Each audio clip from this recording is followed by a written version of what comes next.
भारतीय शिक्षा विकास संस्थान 26तम स्वर्ण उत्सव अनुष्ठित। भारतीय शिक्षा विकास संस्थान 26तम स्वर्ण उत्सव वासुदेव नगर स्थित माँ सरस्वती शिशु विद्या मंदिर ठारे अनुष्ठित होता। ଏହି କାର୍ଯ୍ୟକ୍ରମର ପ୍ରଥମ ସୋପାନରେ ମୁଖ୍ୟ ଅତିଥି ଭାବେ ଶ୍ରୀଯୁକ୍ତ ରାମଚନ୍ଦ୍ର ପଣ୍ଡା, ସମ୍ମାନିତ ଅତିଥି ଭାବେ ଶ୍ରୀଯୁକ୍ତ ରବି ରାଉତରାୟ, ଶ୍ରୀଯୁକ୍ତ ଡକ୍ଟର ପ୍ରଶାନ୍ତ କୁମାର ପତି, ବିଶିଷ୍ଟ ଅତିଥି ଶ୍ରୀଯୁକ୍ତ ଅଶୋକ କୁମାର ପାଢ଼ୀ, ଶ୍ରୀଯୁକ୍ତ ଶରତ ଚନ୍ଦ୍ର ସାମନ୍ତ, ଶ୍ରୀଯୁକ୍ତ ପ୍ରତାପ ଚନ୍ଦ୍ର ପାଣିଗ୍ରାହୀ, ସମ୍ପାଦିକା ସୁଶ୍ରୀ ଉଷାରାଣୀ ତ୍ରିପାଠୀ, ସଭାପତି ମହନ୍ତ ମହାରାଜ ଶ୍ରୀ କମଳାକାନ୍ତ ଦାସ ମହାରାଜ ଯୋଗ ଦେଇଥିଲେ। विभिन्न स्कूल छात्र छात्री मानक द्वारा सांस्कृतिक कार्यक्रम अनुष्ठित होता। प्रथम सोपानर शेष में साधारण संपादक श्रीयुक्त रंजन कुमार साहू धन्यवाद अर्पण करथिले। द्वितीय सोपान में मुख्य अतिथि भावे वाणिज्य परिवहन और खनि इस्पात मंत्री श्रीयुक्त विभूतिभूषण जेना, सम्मानित अतिथि श्रीयुक्त रवि राउतराय, श्रीयुक्त डॉक्टर प्रशांत कुमार पति, विशिष्ट अतिथि श्रीयुक्त अशोक कुमार पाढ़ी, श्रीयुक्त शरत चंद्र सामंत, श्रीयुक्त प्रताप चंद्र पाणिग्राही, संपादिका सुश्री उषाराणी त्रिपाठी, सभापति महंत महाराज कमलाकांत दास महाराज जोगदे दीप प्रज्वलन करथिले। समस्त अतिथि मानकु संपादिका सुश्री उषाराणी त्रिपाठी उपढौकन दे सम्मानित करथिले। मंचरे विभिन्न स्थानरू आसीथिबा शिक्षाविद श्रीयुक्त शरत चंद्र सामंत, श्रीयुक्त अगस्ती बराड़, श्रीयुक्त प्रकाश चंद्र विषयी, श्रीयुक्त संजय कुमार साहू, श्रीयुक्त उल्लास चंद्र प्रधान, श्रीयुक्त विमल प्रसाद पट्टनायक, श्रीयुक्त रामचंद्र काजी, श्रीयुक्त राजेन्द्र कुमार महाराणा, श्रीयुक्त द्वारिकानाथ राउत, श्रीयुक्त संतोष कुमार पात्र, श्रीयुक्त कुमुद रंजन पंडा, श्रीयुक्त सीमांचल बाड़तिया, श्रीमती पी नागमणि, श्रीयुक्त शिवराम संतोषरा, सुश्री मिनी कुमारी नंद, श्रीयुक्त कान्हचरण बाड़तिया, श्रीयुक्त अमन कुमार साहू, श्रीयुक्त मृत्युंजय विषयी को संबर्धित कर प्रधान आचार्य श्रीयुक्त प्रकाश विषयी वार्षिक विवरणी पाठ करथिले। अतिथि माने छात्र छात्री मानकु भल पाठ पढ़िबा सह भल मनुष्यटीए किपरि होई परिबा से विषय कहिथिले। छात्र छात्री माने मोबाइल ठारू दूरेई रहिबाकू परामर्श दैथिले। सांस्कृतिक कार्यक्रम में कृति छात्र छात्री मानकु मुख्य अतिथि द्वारा पुरस्कृत कर जाइथिला। एही कार्यक्रम को माँ सरस्वती शिशु विद्या मंदिर समस्त सदस्य सदस्य माने परिचालना करथिले। मुझे महामंडल श्रीमद कमलाकांत दास महाराज भारतीय शिक्षा विकास संस्थान बर्तमान सभापति दायित्व अच्छे। भारतीय शिक्षा विकास संस्थान एक तार गोटे निर्दिष्ट लक्ष्य नहीं कार्य करे। तार मुख्य लक्ष्य है सा विद्या जागृति। यह 2000 मसीह स्थापन होता। आज तार 26तम उत्सव पालन करेतु कि भारतीय शिक्षा विकास संस्थान मकर संक्रांति दिन आरंभ होता। तेणु प्रतिवर्ष आम मकर संक्रांति यही कार्यक्रम आयोजन करूँ। यही कार्यक्रम में जो संस्थान सहित जड़ित थी समस्त विद्यालय बड़ बड़ व्यक्ति विशेष संस्थार मुख्य परिचालक मित्र जी शिक्षा अग्रणी भूमिका नियंती सम्मानित कर। परवर्ती समय में प्रधान आचार्य आचार्य सम्मानित करुँ।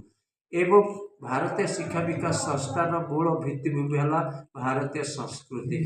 भारतीय संस्कृति कहले आम गुरुकुल को बुझाऊ। गुरुकुल पद्धति यही संस्था परिचालित। गुरुकुल पद्धति माने आमर जो आचार्य शंकराचार्य आरंभ कर शिव चैतन्य महाप्रभुकर धारा को आम अवलंबन कर भक्तिर मार्ग को प्रदर्शन करूँ। तेणु भारतीय शिक्षा विकास संस्थान रामानुजाचार्य शंकराचार्य वल्लभाचार्य ये समस्त आचार्य मानकर पद्धति ग्रहण करे। आमर आदर्श होती समस्त साधु सन्त अर्थात समस्त संप्रदाय साधु सन्त मैंने जो दिग्दर्शन देते से आदर्श। उदाहरण स्वरूप देने आम देखा विवेकानंद आरंभ कर अरविंद घोष आरंभ कर समस्त दयानंद एभली कि आम राष्ट्रीय स्वयं संघर मुख्य डॉक्टर जी गुरुजी तत्परे विद्या भारती भली संस्था मानक आमर आदर्श रूप ग्रहण कर संस्था आमे माने शिक्षार उन्नति निमंते कार्य करूँ। विद्यार्थी मानक एभली शिक्षा दो जो विद्यार्थी माने निजर भक्ति मार्ग में परिचालित हेबे अर्थात निजर बापा माँ को प्रणाम करेंगे, प्रातः स्मरण करेंगे एवं मनुष्य भली गोटे मनुष्य सृष्टि हेबे। आजिकाल जो शिक्षा पद्धति जो प्रकार प्रचलित होती मेक इन एजुकेशन पॉलिसी। तेणु यही पॉलिसी को परिवर्तन करने आम संस्थार सृष्टि। यही संस्था ब्रह्मपुर भारतीय शिक्षा विकास संस्थान मुख्य कार्यालय ब्रह्मपुर वासुदेव नगर अटे। वासुदेव ठारे संस्थान निज कार्यालय रही। आमे माने ओडिशार समस्त जिले में आम कार्यधारा बजाई रखीचु। आज आम पाखापाखि 20 जन महानुभक्ति को सम्मानित करूँ एवं विभिन्न प्रतियोगितार अंशग्रहण करी पुरस्कृत होता विद्यार्थी भाई भौणी मानक आम ये पुरस्कार प्रदान करूँ। तेणु भारतीय शिक्षा विकास संस्थान एक संगठन नुहे, ये एक समाज परिवर्तन करुवा स्रोत अटे। जमती आम एक श्रीमद् भागवत गीता एक पुस्तक नुह, दिव्य आलोक एवं जो मैंने श्रीमद् भागवत गीता को अध्ययन करते मानसिक शारीरिक एवं आध्यात्मिक परिवर्तन हुए। जो कि श्रीमद् भागवत महापुराण जदि आम श्रवण करवा आमर मुक्ति मार्ग निश्चित रूप आमको मिल जाए। से ही एक संस्था अटे।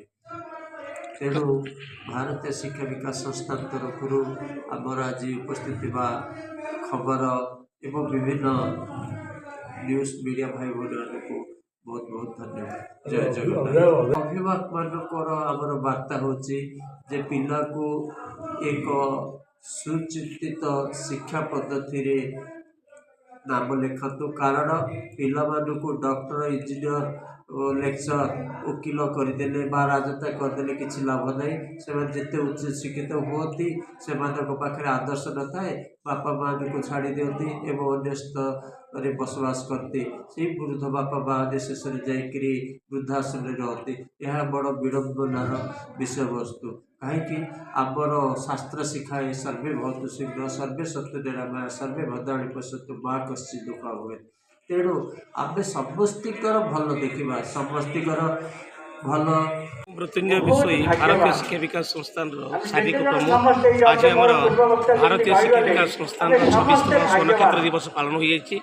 अवसर में गंजाम जिला तथा विभिन्न जिला प्रायतः 5टी जिलू प्रतियोगी मैंने आसी पहुँचती। से नृत्य प्रतियोगिता होता है। यही प्रतियोगिता आम प्रत वर्ष पुरस्कृत एमती पाँ आज भारतीय शिक्षा विकास संस्थान तार 26तम स्वर्णक्षेत्र पालन अवसर करमर महामंडलेश्वर श्रीमंत कमलाकांत दास महाराज जे कि सुदूर पूर्ववासी ये जो प्रतिष्ठान से प्रतिष्ठाता तथा आज को 26 वर्ष पूर्व से चिंताधारा करते चिंताधारा को सफल रूपायन कर आज प्राय 300 रु ऊर्ध आमर शिक्षक शिक्षित गुरुजी गुरुमा आसी पहुँचते विभिन्न विद्यालय एवं शिशु भाई मान भितर 20टी विद्यालय अंशग्रहण करते प्रतियोगिता सरी बड़ सुखर पाई भोजन व्यवस्था रही है। खुशी खाई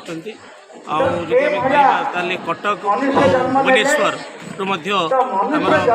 कार्यकर्ता बंधु मैंने आस उपस्थित अच्छा कार्यक्रम चलती ठीक आम पुरस्कार वितरण हो यही बार्ता रही से अंतर्निहित गुणावलीर विकास यही संस्था हो पारे कहीं वार्षिक उत्सव से आसी जो नृत्य करेंगे विभिन्न विद्यालय राज्यस्तरीय जिला स्तरीय आगे जावाई प्रोत्साहन से दि जो भारतीय शिक्षा विकास संस्थान अच्छे परीक्षा परिचालक अच्छे दिवस जो भारतीय शिक्षा विकास संस्थान अच्छी तार जे 26तम स्वर्णक्षेत्र दिवस पालन कर प्रथम आमर जो गोपालपुर निकटस्थ धवलेश्वर निकट में यह प्रथम आरंभ होता आई दिन ठार प्रति वर्ष आमर ये स्वर्णक्षेत्र दिवस वासुदेव नगर ठारे कराए। कारण प्रथम वासुदेव नगर दीप प्रज्वलन करापर गोपालपुर को जाइए। तेणु तार स्मृति स्वरूप आम ये सब वर्ष स्वर्णक्षेत्र दिवस पालन करूँ। छात्र छात्री मानक तो आम गोटे कथा कहवा आमर जो संस्थान लक्ष्य अच्छी सा विद्या जा विमुक्ता तार अर्थ से शिक्षा आम प्रदान करें जो थी कि समस्ते मुक्ति पाइबे।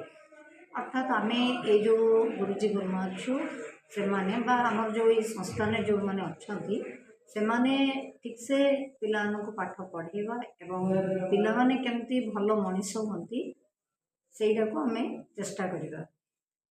आजिकल जो परिवेश होती परिवेश जो प्रदूषण होची ताठार रक्षा पाइबापी आम शिशु मंदिर सृष्टि करचु एवं शिशु मंदिर माध्यम पिला मानकर आध्यात्मिक प्राणिक बौद्धिक एपर सब प्रकार शारीरिक मानसिक सब प्रकार विकास କରିବା ପାଇଁ ଆମେ ଚେଷ୍ଟା କରୁଛୁ, ଯାହାଫଳରେ କି ଛାତ୍ରଟି ଗଠନ ହେବ। କାରଣ ଛାତ୍ରମାନେ ହେଉଛନ୍ତି ଆଜିକାର ଛାତ୍ର କାଲିର ଭବିଷ୍ୟତକୁ ରକ୍ଷା କରିବାକୁ ହେଲେ ସୁନାଗରିକ ସୃଷ୍ଟି କରିବା ଦରକାର ଏବଂ ଏହି ସୁନାଗରିକ ହିଁ ଏହି ଛାତ୍ରମାନଙ୍କ ଠାରୁ ତିଆରି ହେଉଛି। ଆଉ